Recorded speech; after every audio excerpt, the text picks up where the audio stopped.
Okay, so we're doing chapter 17, the Inequalities chapter for my book, Overcoming ACT Math by Sophia Garcia. It's available on Amazon if you're interested in getting it.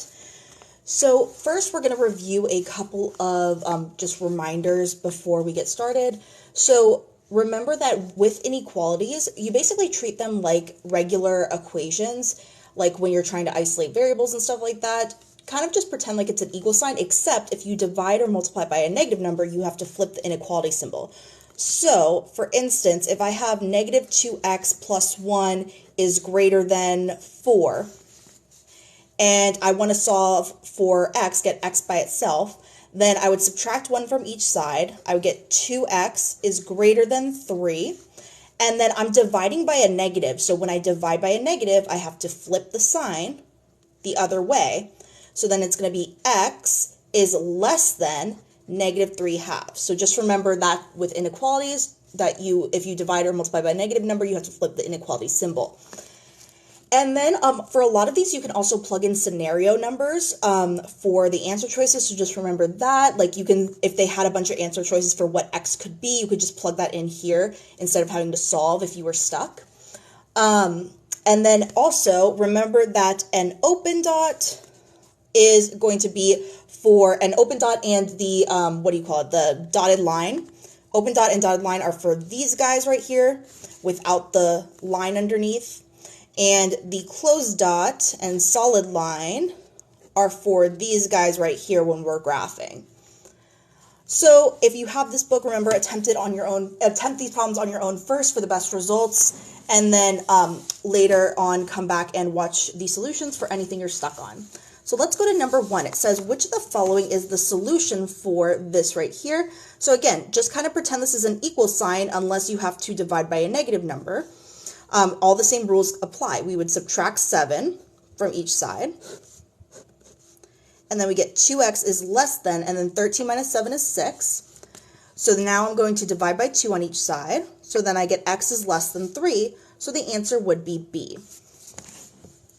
So let's go to number 2. Given the system of inequalities shown below, what is the minimum value for 4a minus 5b? Okay, let's see. This is wrong. No, it's not. Okay. So, sorry, I got distracted. So we want the minimum value for this. Okay, so for a, we want it to be the least it can be, and we want 5b to be the most it can be. So let's see, and then we have these right here. So let's say that we have a is equal to negative 3 and b is equal to 4. Okay, so a is negative 3, b is equal to 4, because we have these right here that say it could be greater than or equal to negative 3, and this is less than or equal to 4.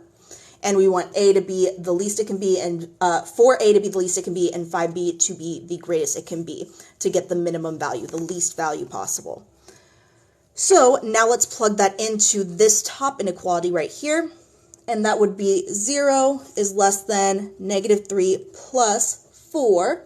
And that's going to be less than or equal to 7. So then we would have that's 1, 0, less than or equal to 7. So that works. And we could say that we're going to plug these in. So it works. It follows all of these rules, all of these inequality rules. So it works. So let's plug in those values now for a and b in this portion right here, the 4a minus 5b portion. So it'd be 4 times negative 3 minus 5 times 4.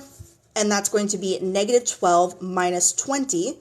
So that's going to be negative 32. So it would be G. Someone's feisty. Okay. Bye. Okay, so let's go to the next one.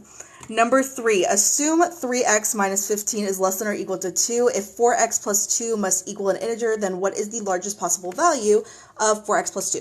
So largest possible value, sorry, I can't talk today, of 4x plus 2. So let's, don't worry, I blocked him from the chat. So let's see, if 4x must equal an integer, then what is the largest possible value of that? Okay, so we know that 3x minus 15 has to be less than or equal to 2, so let's rewrite that down here, and let's get x by itself.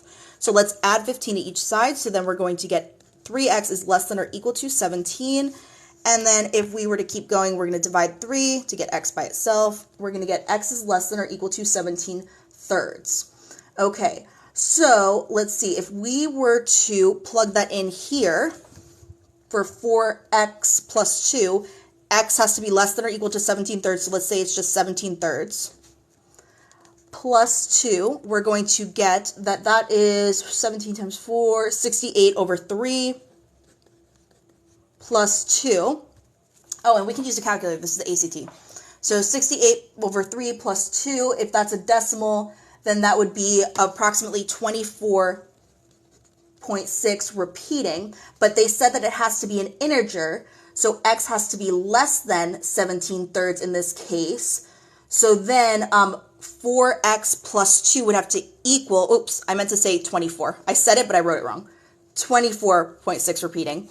So then that means that 4x plus 2 has to equal 24. So then it would be B. So let's keep going to the next portion. Number 4, it says, Scott is comparing 2 internet service providers. NetFast offers internet for $30 per month. Someone asked, can you explain how? Yeah, I'll restate how I got it because I kind of got interrupted when I was checking that, when I was fixing that, I mean. So we isolated x in this inequality, right? And it said that x had to be less than or equal to 17/3. And we're looking for the largest possible value of 4x plus 2. So that means we want the largest number that x could be to get the largest value for 4x plus 2.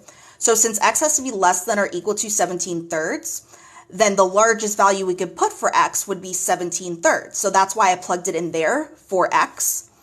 And then I got 68/3 plus 2, and this is the ACT, so I just plug that into my calculator. You're free to solve that if you want on your own, but then it would be 24.6 repeating. But remember, they said that 4x plus, I always say they, I wrote this book, 4x plus 2 has to be an integer. So an integer would have to be a negative, or I think of it as negative and positive whole numbers, kind of like your counting numbers and their opposites. So this couldn't be an integer. It has a 0.6. It has some fractional or decimal amount next to it. So we have to think, okay, what's the largest possible value for 4x plus 2? But also that's an integer. So that's how I got 24. So let's go to number 4. Scott is comparing 2 internet service providers. NetFast offers internet for $30 per month with a 2 cent per I don't know how to say that. Oh, megabyte, I think is what it's called, megabyte charge. While WebSpeed offers internet for $20 per month with a 3 cent per megabyte charge. How many megabytes does Scott have to use to make NetFast less expensive than WebSpeed? So we want NetFast to be less expensive than WebSpeed. Okay, so let's talk about NetFast and WebSpeed as their own equations. So NetFast is going to be $30 per month with a 2 cent charge per megabyte. That's going to trip me up every time. So it's going to be 30 times the X number of months plus 0.02 times, let's call Y the megabytes. I can't say it for some reason. And then we're going to have, let's talk about, what is it? Web speed is what it's called. So then for web speed, which we'll call WS, it's going to be that they're charging $20 per month and 3 cents per megabyte. So it's going to be, if we talk about X as the months, we could say it's 20X plus 0.03Y, where this would be the megabytes and this would be the months that have passed. So we want to know when NetFast is less expensive, when this one is less expensive than this one.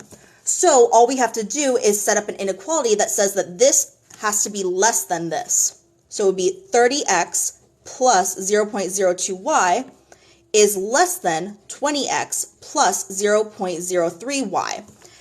Now, we can just plug in, remember, x is months, so we can just plug in that it's 1 month has passed.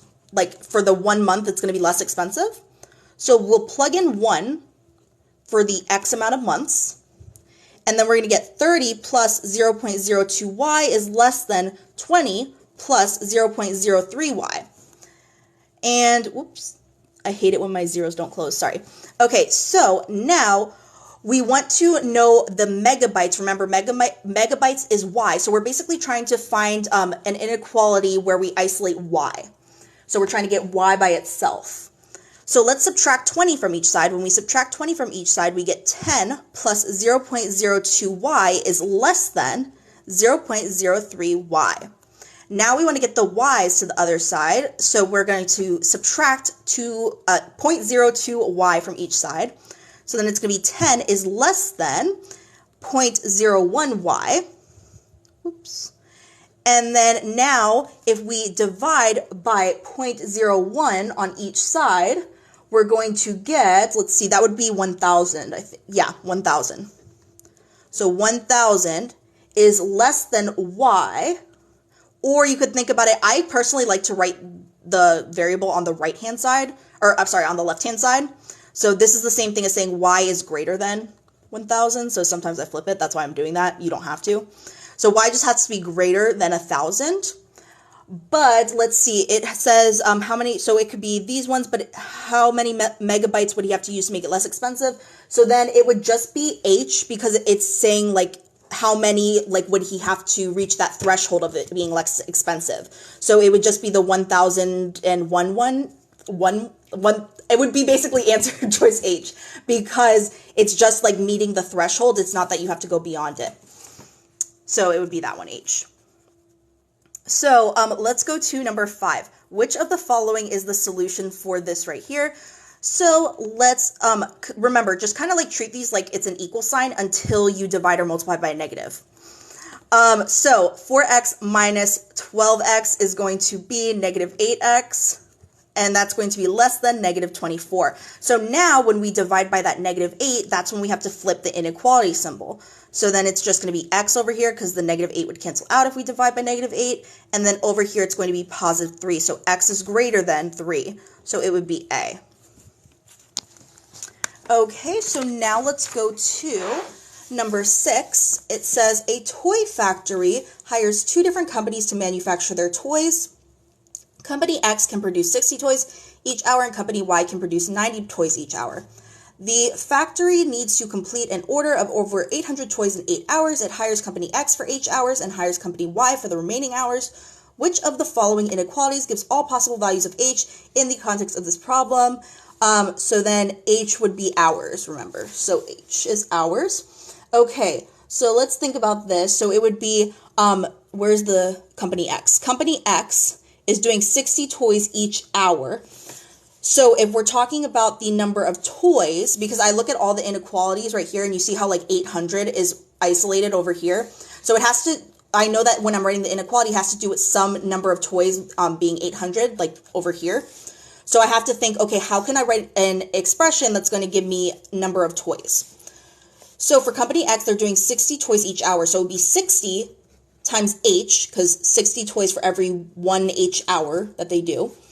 And then we're going to say for Company, what is it, Company Y, they're doing 90 toys each hour. But remember, they're going to have 8 hours that they're doing all these 800 toys in. So the amount of time that they're doing, that Company Y is making these toys would be represented by 8 minus H, because of that 8 hour thing that they have right here, where they said that they have to do an order of over 800 toys in 8 hours. So then this has to be over 800, because this would tell you how many toys there are, and that has to be more than 800. So that's how you would set up that expression, right, or that inequality, sorry, right there. So then that would be, let's see, that's, I can't see, apparently, J. Okay. Why didn't we add 8 hours for the 60 toys? Because the total amount of time has to add up to 8 hours. So like the H here would be like the hours that Company X does. And then the 8 minus H would be like the number of hours that Company Y does, because they have to add up to 8. So let's go to number 7. Which of the following is the solution for this right here? Okay, so we're just going to piece these out. So we're going to have 0 is less than 6x plus 8, and then we're going to say also 6x plus 8 has to be less than 32. So again, just kind of treat these like equal signs until you have to divide by a negative. It's the same rules that apply for like moving stuff to the other side. So if we subtract 8 from each side, we're going to get negative 8 is less than 6x.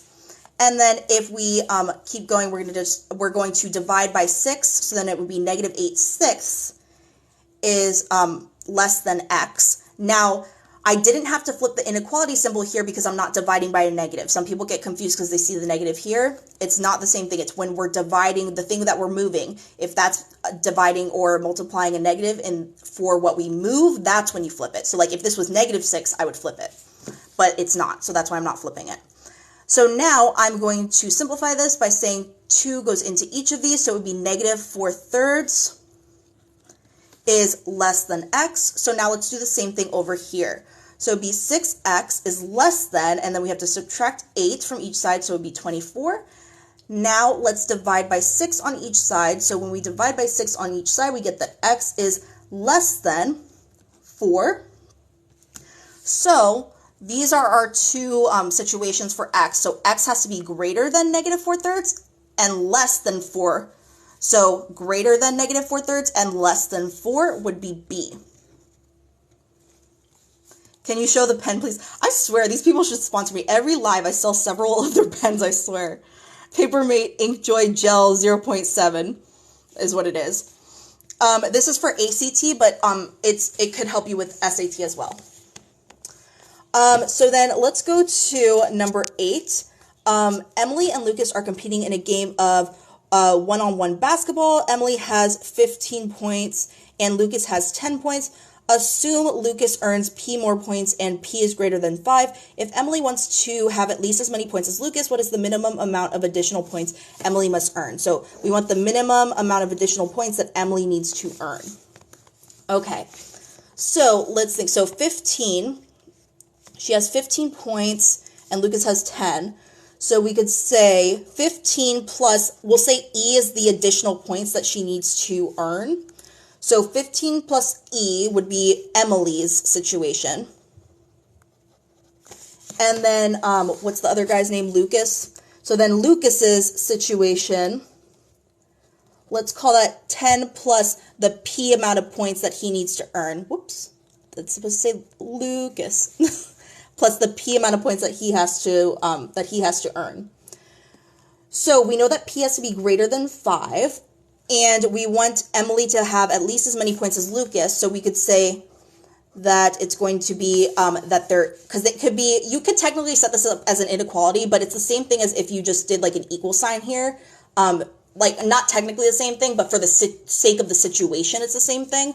And I think it's easier for people to visualize it that way. She wants to have at least as many points as Lucas. So she wants these to essentially be equal to each other. Like they want to have the same amount of points. Now, if you want to do it as an inequality, you can say that the number of points that Emily has, the 15 plus E, is going to be greater than or equal to 10 plus P. But you can kind of visualize the equal sign if that helps you out. Because it's very similar like in this situation. So then let's try to get E by itself because we're trying to solve for what E is, the minimum amount of additional points that she has to earn. So then it would be 15, or sorry, hold on. E, we're going to subtract 15 from each side. We're going to get that it's greater than or equal to negative 5 plus P. So then that would just be the same thing as P minus 5. So it would be F. How do you know that Lucas will be the P variable and not Emily? Because of how the problem's worded. Assume Lucas earns P more points. So it's Lucas is earning those P points. That's what the problem said. They didn't tell us how many additional points Emily is earning. That's what we're solving for. So I gave it a different letter. I just gave it E for Emily.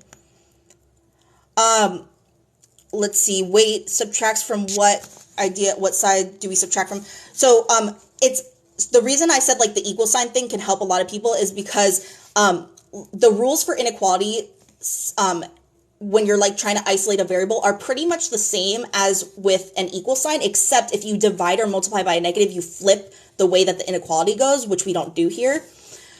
So here I subtracted 15 from each side to get E by itself. And that's how I got the -5 plus p. Okay, so let's keep going.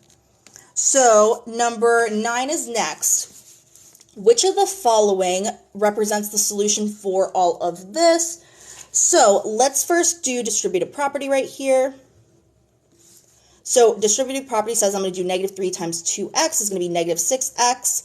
And then -3 times 6 is going to be -18. And that's going to be greater than 18. So now let's add 18 to each side. And when we do that, it cancels out there. And then we have that that's greater than 36. So now we're going to divide by -6. So here we're dividing by a negative, so the inequality symbol has to flip. So that's why I'm changing it right here. So then I divide by -6 on each side, and I'm going to get that x is less than -6. So when I'm looking at all of these number lines, remember, when it's the less than or greater than symbol, you have to use the open dot. So I know that I need an open dot, so it has to be like one of the open dot ones. It can't be this one, this, or this one, so it has to be either A, B, or E.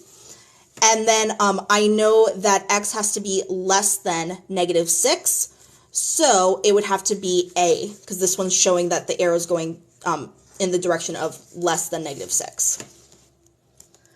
Why add 18 on both sides, and why not add -6?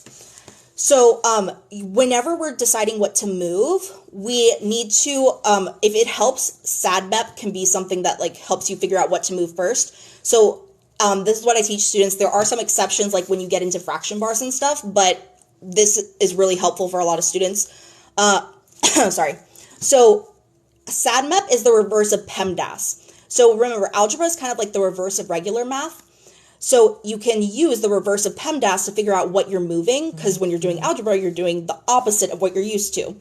So that's like the logic behind it. SADMEP, the S and the A stand for subtraction and addition. So anything being subtracted or added to your variable that you're isolating, in this case x, is what you move first. So that's why I moved that first before the -6, because then it's anything you divide or that's being divided or multiplied by that variable. Okay. And let me just get water really quick.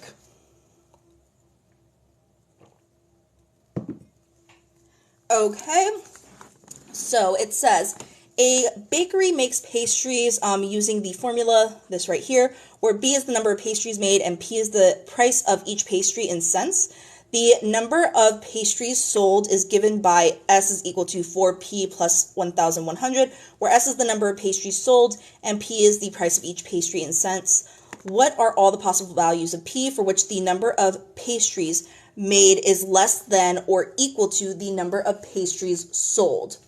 Okay, so B is the number of pastries made, so we want that to be less than or equal to the number sold, which is represented by S, is what they're saying. So let's replace each of the expressions, like replace each of, I guess, how would you say this? Basically, B is the same thing as this, 15P plus 50. So I'm going to put in place of B, 15P plus 50. And then S is the same as or equal to all of this. So I'm going to put the 4P plus 1,100 on the other side. Yeah, substitute. That's the word I was looking for. Thank you. It just like slipped my mind for a second. So now what we're going to do is we're going to try to isolate P. So I'm going to do that by subtracting 50 from each side. So I'm going to subtract 50 from each side, and that's going to give me 15P is less than or equal to 4P plus 1,050. And then I'm going to try to get the P's together on the other side. So I'm going to do that by subtracting 4P from each side, and then I'm going to get 11P is less than or equal to 1,050. And then I'm going to divide by 11 to get P by itself. So then P is going to be less than or equal to, and this would be like when you use a calculator. I mean, you could use it before too if you wanted to. P is less than or equal to 95.45, yada, yada, yada. Now remember what P represents. P is representing the number of pastries. You can't make like 0.45 of a pastry. You're making like whole number pastries, so it would just have to be that P is less than or equal to 95, so it would be J. I'm glad you're starting to understand it a little more, Angel. let's go to the next part. So it says, a tutoring company offers two types of courses, a budget course and a premium course. Each budget course is sold for $150 and each premium course is sold for $300. If the company sells a total of N courses and earns more than $45,000, which of the following inequalities best represents the number of budget models, B, and premium models, P, the company must sell? Okay, so, oh, and someone just asked, is this quiz 1 or quiz 2? This isn't one of the quizzes, this is the inequalities chapter. So, hold on, let me get back to that. Okay, so we're trying to find, like, what matches. Okay, so 150 for each of the budget courses, which is represented by B. So it would be 150 times B plus 300 for each of the premium, so 300 times P. And they have to earn more. So, like, if you add those up, that's how much they earn. Like, the 150B plus 300P, that's how much you earn. And it has to be more than 45,000. So this has to be more than 45,000. So let's cross out automatically, like, C, D, and E, because those don't follow that. And then let's see what the differences are here. 0 is where B, okay, so these are the same, and so it's different right over here. Okay, so B is the number of budget courses, P is the number of premium courses, and so N is the number of total courses. So B plus P has to equal N. That's how they got that. That equals the total. Now, let's see, which of these would make more sense? Well, you could sell no premium, technically. Like, there's no, they're not telling you that you have to sell at least, like, so many P premium courses. So then it wouldn't be that P would have to be great. So then, wait, hold on. I'm getting confused with the B and the P. Hold on. Hold on. So you could say that you sell no premium courses. So, and then it wouldn't have to necessarily be greater than the B. So then it would have to be A. So yeah, that. So then let's go to number 12. Whenever you switch, I think someone's messing with me, but I can't tell. The above question is wrong. You divided by 11, and whenever you divide, you switch the sign. H is right. No, it's whenever you divide by a negative number that you switch it. Okay, so let's go to number 12 now. So 12, for Jennifer's graduation, her parents will pay $40 for the decorations plus $20 per person for food expenses. At most, they will spend $500 for her entire graduation party. Which of the following inequalities could be used to find the maximum number of people X who can attend the graduation party? Okay, so it's $20 per person, and X is the number of people. So $20 for every X person, or like however many people there are. And then it's going to be like a flat $40 fee for the decorations. And then they will spend, at most they will spend $500. So like this, when we add it all up, would have to be less than or equal to $500, because they could spend $500 or less, because it says at most. So it would have to look like this. So then let's see which one looks like that. So then that is K. So let's go to number 13. It says, at an amusement park, it is policy that only children who are at least 48 inches tall but less than 72 inches tall are allowed to ride the roller coasters. Which of the following number lines represents the range of heights in inches of the children who can ride roller coasters at the amusement park? So they have to be at least 48 inches tall but less than 72 inches tall. So if we were writing this as an inequality, it would be that they could be 48 inches or above. So like, if we're talking about X as the possible heights, then it would have to be greater than or equal to 48, but it said that they have to be less than 72 inches tall. So they can't be 72 inches, but they can be less than it. So this is what we're looking for. Now remember, with the inequality symbols that have the little line under it, we use a solid dot. With the ones that don't have that line, it's an open dot when we're graphing it on number lines. So we want basically X to be like the line portion for our number line that we use to connect the dots, to be in between 48 and 72, where 48 has a closed dot and 72 has an open dot. That's what we're looking for. So we want 48 to have a closed dot, so it definitely can't be A. So let's just look really quickly. 48, yeah. So then 72 has to have an open dot, so we can cross off B, and we could cross out D for that. And then we want to make sure that X, like the values in between, the values that it could be X are in between 48 and 72. So that has to be represented by this line right here. Like it's showing that all these values in between are what work. So it would have to be E. So let's go to number 14. It says the solution set for the inequality right over here is, so for this one, again, just kind of treat this like an equal sign unless you have to divide by a negative, then you flip it. So we're going to add 1 to each side. So let me add 1 to each side. And then it's going to cancel up there. So then we have 4x is less than x plus 12. So then we're going to subtract x from each side. And that's going to be 3x is less than 12. Then divide by 3. So it's going to be x is less than 4. So it would be k.